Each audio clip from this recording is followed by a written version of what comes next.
G'day folks, how you going? My name's Chris. I'm a physical chemist by trade, so I did my PhD in spectroscopy, looking at lots of small molecules from the atmosphere, some astrophysical molecules, but I'm also a really passionate educator of chemistry.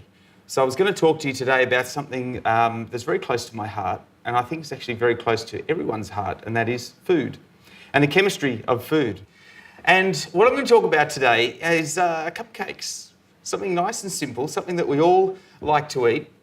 Let's go back a step, okay? We are bombarded with messages in the media about the kinds of things we should and shouldn't be eating. We should be eating more of this, we should be eating less of that. You know, and a lot of that is not based on good science.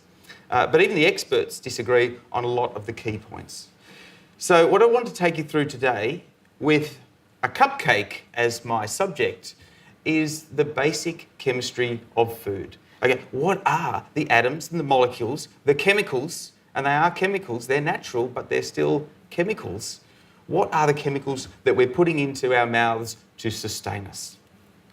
So, my thesis that I'm going to prosecute is we cannot live on cupcakes alone. There's a biblical line, yeah? Man cannot live on bread alone. So I'm just, giving my own personal spin on it. So let's talk about it. We'll talk about it in terms of energy.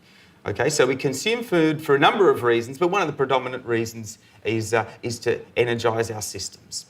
And so here we've got a scale of 0 to 100%, and there is the Australian Dietary Guidelines, which tell us how much food we should be eating, and the different types of food, the different types of chemicals. So if we break that down, the biggest contributor is carbohydrates. It's about 60% of the food that we should be eating should be carbohydrates. The next 30% of the energy that we get from food comes from fats and oils, often what we call lipids. Now that might seem like a lot in the first instance, but bear in mind that fat or fat molecules have gram for gram more than twice as much energy as, say, carbohydrates. So what we're really saying is you should probably be eating 6 times as much in terms of mass of carbohydrates than you should be eating of fats and oils. We've got protein making up the last 10%. So protein comes from all manner of sources. We often think of protein as being meat. It's much more than meat. It comes from vegetable sources as well.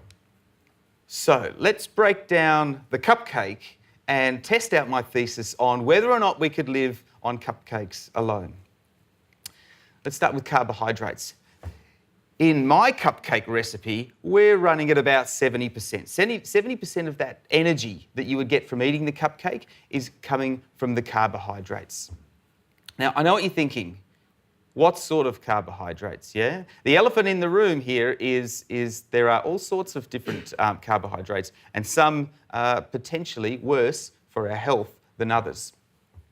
So carbohydrates are typically broken down into complex carbohydrates. So we're talking about starch, cellulose, dietary fibre.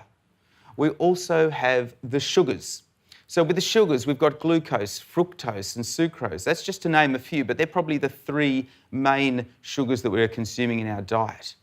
Now, it's the sugars that we need to keep an eye on. Probably should be limited to about 15% of the energy needs.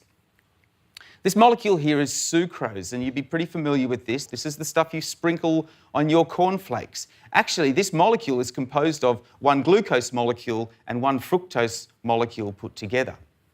So how much sucrose is in my cupcake? It's running at about 50%. Okay, so it's not looking good in the first instance. This is really important. Sucrose has very clear links to the obesity epidemic, which in itself has very strong links to type 2 diabetes. It's very strongly linked to tooth decay, and there are more tenuous links to heart disease and cancer. Okay, so we absolutely have to be limiting the amount of sucrose that we have in our diet. With one caveat about sucrose, it gets a lot of bad press. But bear in mind, we get it from nature, we get it from sugar beet. It's the predominant sugar in pineapples and pears. Okay, it's completely natural. We just have to limit how much of it we consume. So, fats and oils. Before sugar was the bad boy on the street, it was dietary fat that was getting all of the bad press. And absolutely, we should be limiting how much fat we consume as well. And the Australian Dietary Guidelines, about 30% of our diet. So in this case, you can see an example of a fat molecule here.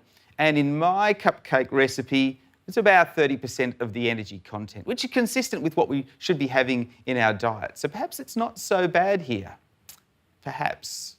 There are different sorts of fats and oils. In fact, the two terms fat and oil are the same types of molecules. We call the fats the solid variations, 25 degrees, room temperature.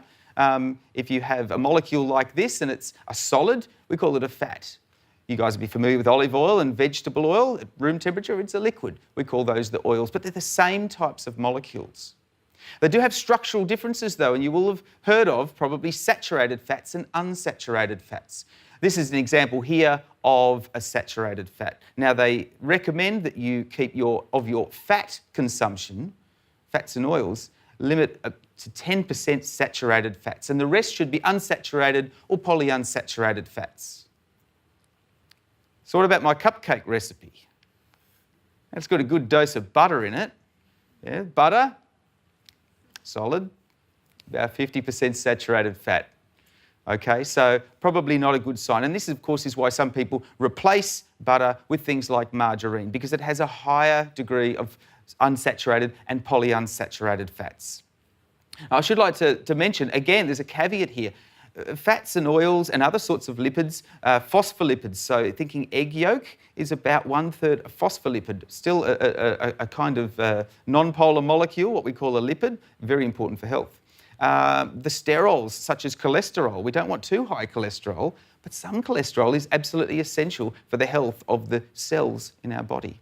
So it's really important that we do get some fats and oils and the so-called lipids into our diet. Okay, so the remainder must be protein. In my cupcake recipe, this final macronutrient of protein running at about 3.5%. Now we mentioned before that, for protein, a lot of people think meat. They instantly think meat, that's where I get my protein. There's no meat in my cupcake recipe, you'll be pleased to hear. Okay, so where's the protein coming from? It's coming from the wheat flour. And the molecule that you can see here is a gliadin.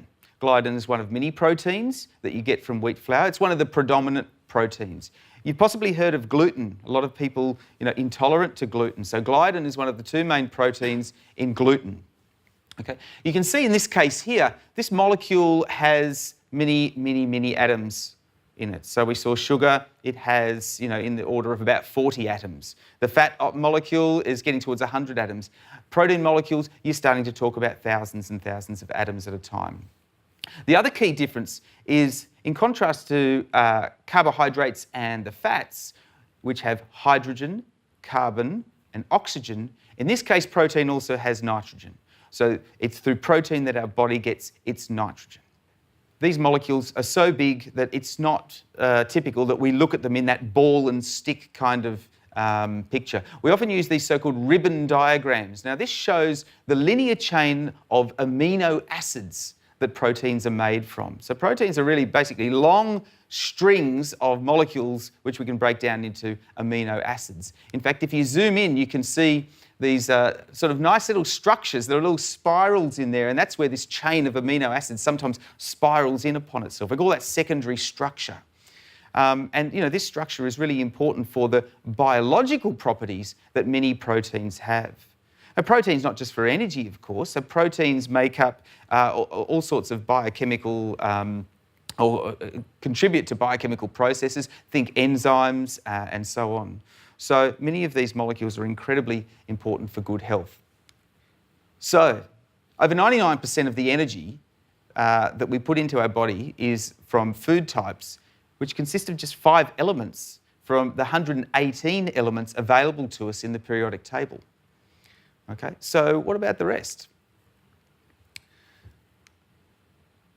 There are a whole bunch of elements that are absolutely essential for good health. Think iron. So iron is at the heart of hemoglobin, really important for our blood, obviously. Zinc, the second most abundant micronutrient, as we call these things, really important in metabolism and processes like that. Calcium, really important for bone density. Iodine, 30% of the world's population deficient in iodine. And it's attributed to brain disease and brain damage in a lot of infants and young children, particularly in third world countries. You know, New Zealand actually has really low levels of iodine as well. So they add something like 50 milligrams per kilogram of iodine to table salt. So when you sprinkle table salt on things, you're actually getting iodine, which is really essential for good health for things like thyroid and so on. How about in the first world?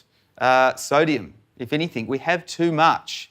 Yeah, this talk was titled Deficiency to Excess. There's a lot of things we're consuming in excess, particularly in the first world, and sodium is one of those things.